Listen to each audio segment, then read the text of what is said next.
नमस्कार दोस्तों, आज हम बात करेंगे जो बेसिक एसआईपी की करेंगे और एसआईपी के हम कुछ इंफॉर्मेशन है उसके बारे में बात करेंगे कि अंदर हमें कितना रिटर्न मिलता है। और जो आज तक मैंने जानकारी दी थी उसका लाइव प्रूफ भी आपको अच्छी तरीके से दिखाया था। लाइव प्रूफ पर मैंने पिछले वीडियो में दिखाया था कि मैंने हर वीडियो के अंदर आप जाके देख लेना कि मैंने आपको 3 रीजन बताए थे जो अपने इन्वेस्ट करने के। वो पहला बताया था मैंने एफडी का, दूसरा मैंने बताया था टर्म प्लान का और तीसरा बताया था जो शेयर मार्केट के अंदर या आपने बोल सकते हैं स्टॉक मार्केट में एसआईपी का। तीनों क्यों बताए थे कि नए यूजर के लिए ये तीनों परफॉर्म है। स्टॉक मार्केट में अगर डायरेक्ट अपने शेयर है भाई या सेल करते हैं तो अपने को पता नहीं होता है, उसमें लॉस हो सकता है। इसलिए मैंने एसआईपी का बताया था। एसआईपी में ऐसा होता है कि अपने पर मंथ या ऑन टाइम इन्वेस्ट यानी एक साथ में इन्वेस्ट करते हैं तो आगे कंपनी ऑटोमेटिक उसको इन्वेस्ट करती है, तो उसमें लॉस के चांस कम होते हैं। बट एसआईपी में आज बात करेंगे जो एसआईपी का मैंने 20 से 25% आपको रिटर्न बताया था। और मैंने पिछले वीडियो में पूरा एंजल लोन का, जिसके माध्यम से मैं इन्वेस्ट करता हूँ एंजल लोन के, उसका मैंने लाइव प्रूफ दिखाया था आपको कि कितना कब किस डेट को मैंने इन्वेस्ट किया था, कितना पैसा किस डेट को इन्वेस्ट किया था, कितना मेरे को उस पर रिटर्न मिला था। हर चीज आपको एकदम प्रूफ के तौर पे दिखाई थी। और मैंने कहा था कि वास्तव में एसआईपी 20 से 25% रिटर्न देती है। अब कुछ लोगों के कमेंट मेरे पास में आए कि एसआईपी का वो ये बोल रहे हैं, वो ये बोल रहे हैं, कभी इन्वेस्ट नहीं करना चाहिए। देखो, हर पहलू के 2 रीजन होते हैं, एक टॉपिक के 2 रीजन होते हैं। कुछ लोग उसको गलत भी बताते हैं, कुछ लोग उसको सही भी बताते हैं, और कुछ लोग ऐसे होते हैं जो अपने वीडियो के व्यूज के चक्कर में। अब देखो, अब बड़े बड़े एसआईपी पे आप सर्च करोगे, आप यूट्यूब पे जाके सर्च कर लेना, चाहे आप गूगल पे जाके डायरेक्ट कर लेना, तो एसआईपी का एक माध्यम है कि एसआईपी में जो लोग अभी उसको गलत बता रहे हैं उनके पास में ऐसा कोई टॉपिक नहीं बचा है कि वो एसआईपी पे दोबारा कोई उसके प्लेटफॉर्म में कोई अच्छा वीडियो बना सके। इसलिए उन्होंने सोचा इस तरफ व्यूज नहीं आ रहा है, अपने इस तरफ से ले लेते हैं। बाकी एसआईपी सबसे अच्छा प्लेटफॉर्म है। एसआईपी के अंदर मैंने एक चीज नोट की थी कि अपनी एसआईपी जब भी करते हैं तो ऑन टाइम इन्वेस्ट यानी एक साथ इन्वेस्ट ना करके, अगर हम अपने बोले ईएमआई या किस्त या पर मंथ कि 100 रुपये से लेके 10,000 रुपये अपने को हर मंथ अपने बैंक अकाउंट से डायरेक्ट हो। का पर मंथ का मतलब ये होता है कि अपने कोई बैंक अकाउंट उसके अंदर ऑटो पे करके छोड़ देते हैं, तो हर महीने पैसे करते रहते हैं। जैसे एक ईएमआई के जरिए पैसे करते हैं और वो धीरे धीरे उसमें जनरेट होते रहते हैं और एसआईपी अपने को रिटर्न मिलता है। तो अभी चलो, वीडियो अगर आपने नहीं देखा है तो पहले वो वीडियो जाके देख लेना। जो मैंने आज तक आपको बताया है एसआईपी के बारे में, उसमें अगर 1% भी आपको ऐसा लगे कि नहीं इन्होंने गलत बताया था और हमारे को इसमें लॉस हुआ है, या इन्होंने जो जानकारी दी थी वो उसके अंदर नहीं है, देखो एसआईपी करने के लिए प्लेटफॉर्म चुनना पड़ता है। और सबसे अच्छी है कि अपने को होल्डिंग देखनी पड़ती है उसके अंदर। होल्डिंग कैसे देखते हैं वो भी उस वीडियो के अंदर मैंने एक एक पॉइंट को अच्छी तरीके से आराम से बताया है कि यहाँ पे अपने को ये इन्फॉर्मेशन देखना जरूरी है। ये नहीं देखोगे तो यहाँ लॉस हो सकता है, यहाँ प्रॉफिट है, इस कंपनी में लगाना चाहिए, इसमें नहीं लगाना चाहिए, हर चीज के अंदर बताया था। बैकवर्ड का मतलब, कहने का मतलब है जो कंपनी 4 से 5 साल रिटर्न नहीं दे रही है आप उसमें इन्वेस्ट कर रहे हो तो ऑटोमेटिक लॉस होगा।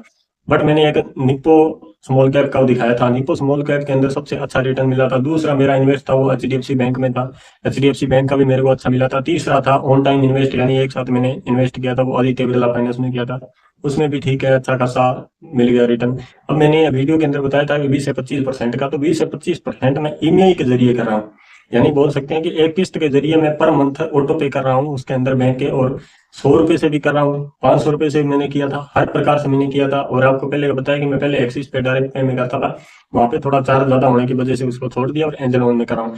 अभी पीछे का 6 मंथ का मैंने आपको दिखाया था पूरा कि 6 मंथ में मेरे को कितना लॉस कितना प्रॉफिट हुआ था। 2 रीजन उसमें मैंने ये बताया था कि अपने जो एक तो लोकसभा का इलेक्शन हुआ था उसका भी शेयर मार्केट पे असर पड़ा था।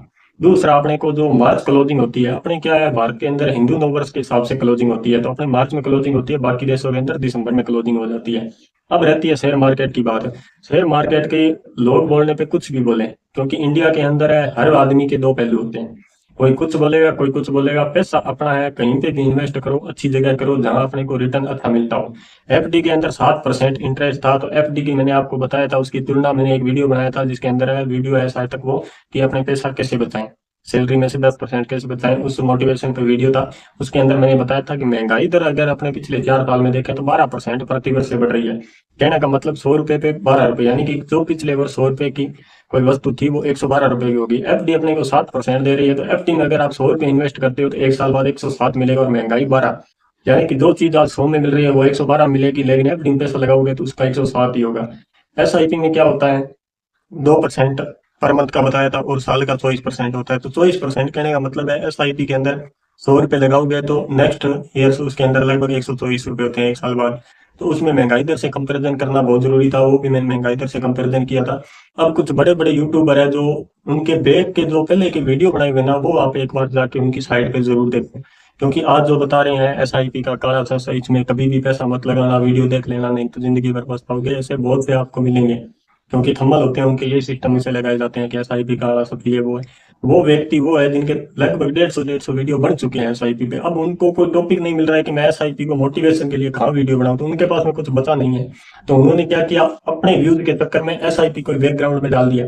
उनको कोई मतलब नहीं है, उनको ये कि मन में है कि अपने व्यूज आने चाहिए, चाहे कहीं से भी आओ, चाहे अपने किसी के बारे में गलत बोल के लेके आओ, चाहे सही बोल के लेके आओ। लेकिन मैंने हर वीडियो के अंदर एक ही चीज आपको बोली थी, ऐसा अपना कोई भी चीज प्लेटफॉर्म चुनना है, अपने को चुनना है जहां अपने को शांति होगी वहां आप सुनो। क्योंकि सबसे अच्छा है अगर आप अच्छी जगह चुनते हो, अच्छी जगह पैसा लगाओगे तो अच्छा है। पैसा 10% सैलरी बचाने के लिए मैं हर वीडियो में क्यों बोलता हूँ, क्योंकि अपने को पता है साल में एक बार फेस्टिवल आता है, त्योहार हर धर्म के अंदर आता है, चाहे वो कोई भी धर्म हो, हिंदू हो, मुस्लिम हो, सिख हो, ईसाई हो, कोई भी धर्म हो। दूसरा अपने को क्या होता है कि अपने कोई या तो शादी पार्टी अपने रिश्तेदार वगैरह के अंदर आ जाती है, या अपने कोई बच्चे के मतलब बोल सकते हैं बर्थडे वगैरह होता है उसके अंदर है। तो इस 3 प्लेटफॉर्म पे अपने को पैसों की जरूरत पड़ती है, और ज्यादा जरूरत नहीं पड़ती है, 10,000 या 15,000 रुपए की जरूरत पड़ती है। अपनी जो सैलरी है मान लेते हैं कि 15,000 रुपए तक हम प्राइवेट जॉब करते हैं, तो इतनी सैलरी होगी, मेरी भी 18,000 रुपए है। तो इस सैलरी के अंदर अपना खुद का खर्चा निकलता है।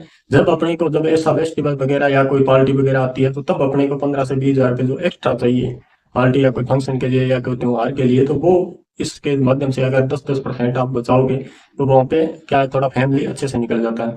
क्योंकि फैमिली खुश रहनी चाहिए। और मैं ये नहीं कहता कि आप 1,000 रुपए पर मंथ इन्वेस्ट करो और आप करोड़पति बन जाओगे। करोड़पति वाला देखो, आज करोड़पति है वो भी दुखी है, और जो पैसा नहीं कमा रहा है वो भी दुखी है। कहने का मतलब इतना अपने कमाई तो करो ताकि अपनी फैमिली खुश रहे। मेन अपना रीजन है वो यही है कि फैमिली अच्छी तरीके से अगर रहेगी, अपने खुश हैं, तो कोई दिक्कत नहीं है। चाहे पैसा कम कमा रहे हैं चाहे ज्यादा कमा रहे हैं, अपनी मुसीबत में अगर अपने पास में थोड़ा बहुत अपने को पैसा मिल जाता है एक्स्ट्रा, तो वो क्या है, खुशी में पल बीत जाते हैं। नहीं तो अपने बोल सकते हैं कि थोड़ा सा वहां पे परेशानी होती है।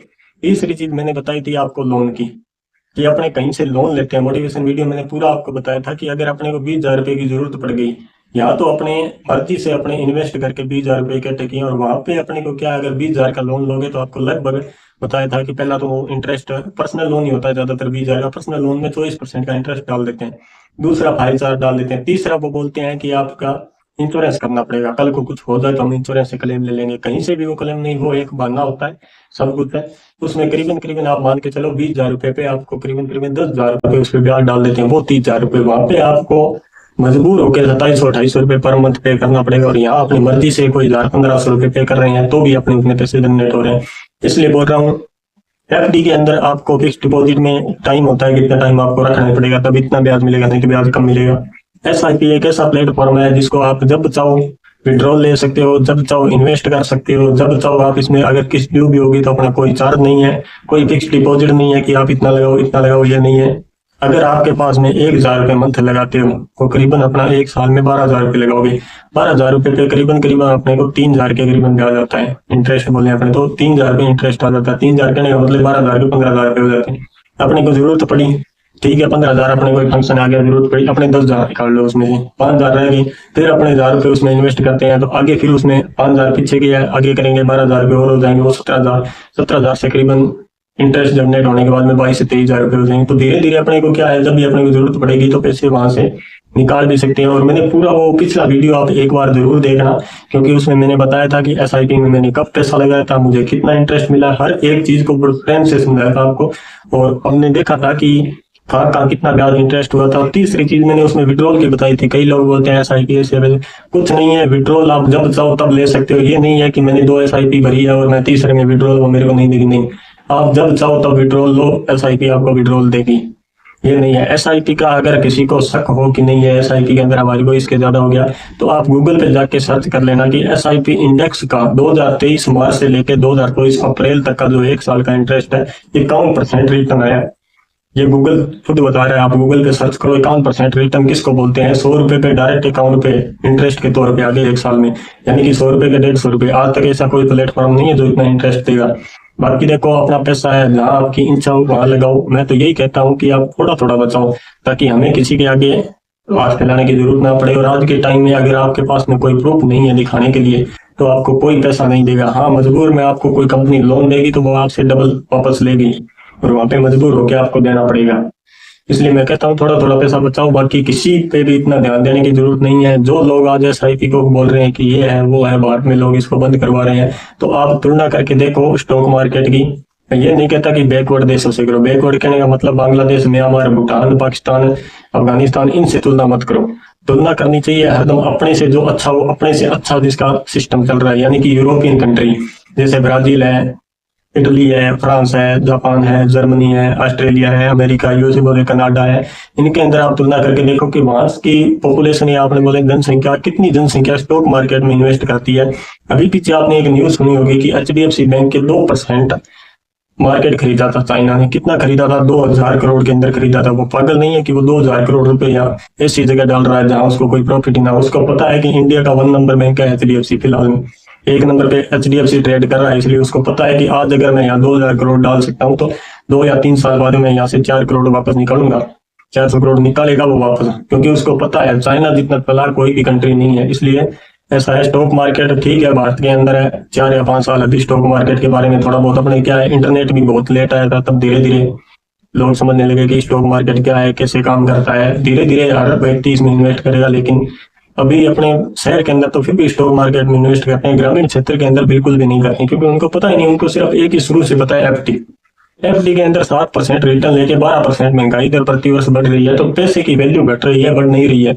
यानी कि आप 100 रुपए लगा रहे हो, अगर किसी वस्तु से कंपैरिजन करोगे तो 1 साल बाद में वो 95 रुपए वैल्यू रहती है उसकी, क्योंकि 100 रुपए का आपको 107 मिलेगा और जो 100 रुपए की वस्तु है वो 112 की हो जाएगी। तो अपने अगर 112 की वस्तु खरीदोगे 107 में नहीं देगा। इसलिए कंपैरिजन महंगाई से कभी भी कहीं पे भी इन्वेस्ट करो, महंगाई से कंपैरिजन करने के बाद करो। और आगे मैं SIP के बाद में पूरा प्लेटफॉर्म के माध्यम से आपको बताऊंगा और हम समझेंगे कि SIP क्या होती है, कितने प्रकार की होती है, कितना इंटरेस्ट मिलता है, किसमें कितनी रिस्क है, कहाँ अपने को रिस्क कम होती है, क्या क्या चीज हमें चेक करना होता है SIP के अंदर। क्योंकि SIP किसी भी आप प्लेटफॉर्म के माध्यम से करो, अलग अलग कंपनियां मिलती है, लेकिन उनका बैकग्राउंड चेक करना बहुत जरूरी है। और मेन चीज होल्डिंग चेक करनी बहुत जरूरी है कि ये अपने जो पैसा इस SIP के अंदर ईमेल के जरिए डाल रहे हैं, ये अपना किस प्लेटफॉर्म पे करेगा। होल्डिंग का मतलब किसी कंपनी का शेयर खरीदेगा तो किस कंपनी का खरीदेगा, क्योंकि अभी मैंने नीपो स्मॉल कैप के अंदर बताया था, उसमें पावर के अंदर भी पैसे लगाया था, हाइड्रोजन में भी लगाया था, और तीसरा पेट्रोलियम गैस के अंदर लगाया था। तो ये क्या है, ऐसे प्लेटफॉर्म है। अगर पावर के अंदर माने तो पावर अभी फिलहाल के टाइम में अच्छा खासा चल रहा है पावर का। हाइड्रोजन पे आगे काम चल रहा है, गवर्नमेंट कर रही है कि हाइड्रोजन पे ज्यादा से ज्यादा व्हीकल को सेट किया जाए, हाइड्रोजन पे चलाया जाए, क्योंकि आने वाले टाइम के अंदर पावर और हाइड्रोजन दोनों अपने को हाई क्लास में देखने को मिल सकते हैं।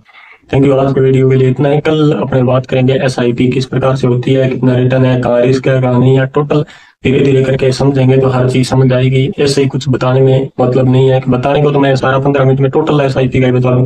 15 मिनट में हमें समझे नहीं, नेगेटिव और पॉजिटिव दोनों पॉइंट समझने बहुत जरूरी होते हैं। मैं दोनों पॉइंट बताऊंगा तो मेरे को भी प्रॉफिट है और आपको भी है, क्योंकि जितना आप अच्छा तरीके से स्ट्रगल करोगे, यानी कि समझोगे, या जितना तरीके से मैं अच्छा बता पाऊंगा तो उतना ही मेरे को ही प्रॉफिट होगा और आपको ही होगा। कल को ये ना हो कि मैं आपको कुछ गलत बताऊं, आपको कोई लॉस हो और मेरे को बोले, वो अच्छा नहीं लगता। इसलिए हर चीज को पहले समझना के बाद ही करना। बाकी मैं हर वीडियो में बोलता हूँ, आप कहीं पे भी अपना संतुष्ट हो, वहां पैसा लगाओ, लेकिन थोड़ा थोड़ा तो जरूर बचाओ।